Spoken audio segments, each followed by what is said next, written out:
Pero yung mga sinasabi nga nilang nag-trending to sa Manila na ngani, sabi Ngani, na, oo ngani. Mga diba trending yan ngayon sa mga sa Manila. Mali lang yung pagkakuha nila. Pero ang gamit talaga namin sa Bisaya is gani. Gani. Oo. Parang oo nga. Parang oo nga. Gani parang nga. Oo nga, parang gani. Pero kasi na para siguro ang nag-trending parang ibang na mali nila, nalagyan nila ng N, parang ngani ang sabi nila. Yes. Mga kapuso-uso po ngayon sa social media ang salitang ngani na galing Bicol. Paano nga ni ba ginagamit? Alamin yan sa magtutok ni Aubrey Carampel.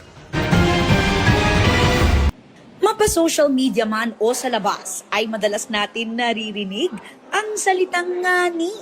Naging trend na rin ito at ginagamit na sa pakikipag-usap, mapabata man o matanda. Pero, ano ngani ang ngani? Ang ngani ay mula sa Bicol Naga, sa Bicol Central.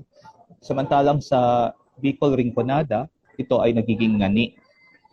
So, yung difference ng pagbibigkas, ngani at ngani, ngani. Generic na tugon ito, no? Kapag medyo makulit ang kausap o ang nagsasalita, ang makausap sa'yo. Ayan na ngani. Pero ngayon, hindi lang ang mga Bicolano ang gumagamit nito.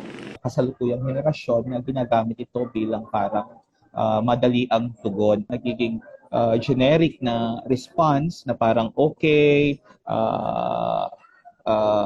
yeah, right. Ang social media ay naging isang lunsaran na rin kung saan yung mga physical boundaries natin ngayon disseminated na ito. Nagiging borderless, nagiging fluid lahat sa social media. Nasa level ito ng cuteness o pagpa-cute, nasa level ito ng affinity din. Kung gusto mong gamitin ng ngani, regardless dahil uso ito ngayon, wala namang nagbabawal sa'yo. Obligasyon din natin na pangalagaan yung sa tingin natin na maganda sa mga wika natin. Para ngani sa GMA Integrated News, Aubrey Carampel, Nakatutok, 24 Oras.